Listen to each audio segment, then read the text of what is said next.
away from your camera. You must stay on camera the entire time unless the judge allows you to take a break. Even if it's just for a quick second, you do need to stay. But you can see me fine, you can hear me fine? Okay, perfect.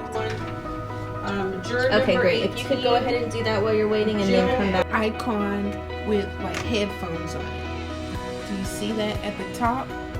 Click that. I've been a litigator, a prosecutor, and then judge, and I never thought that I would ever experience a virtual trial in my career.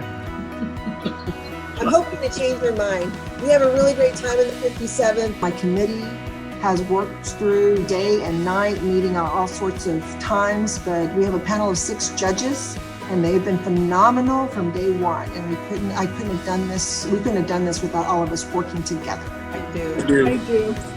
Wonderful. Congratulations. You're officials, members of our 57th District Court, juror, virtual. Touching your service and qualifications as a juror. Yeah. Is that an accurate Google Map depiction of the area where you were located? Yes, ma'am. We don't see any workers. And we don't see any signs. And that's because they're not there. A lot of people were worried about how the jury would interact in this situation, or even if they would participate or show up.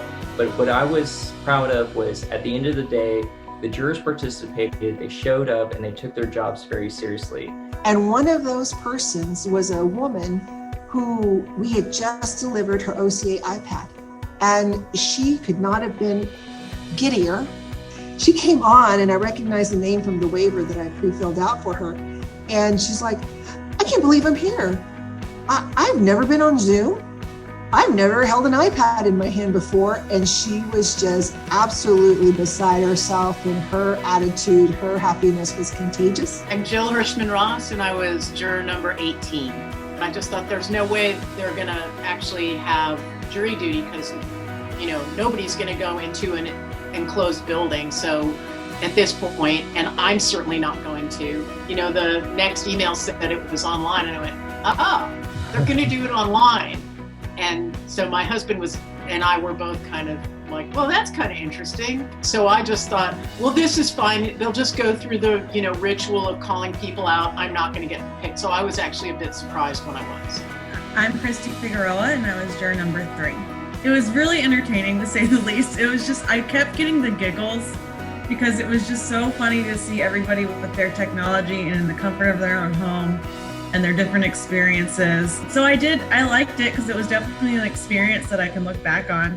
I was able to focus and pay attention to the story, and everybody was very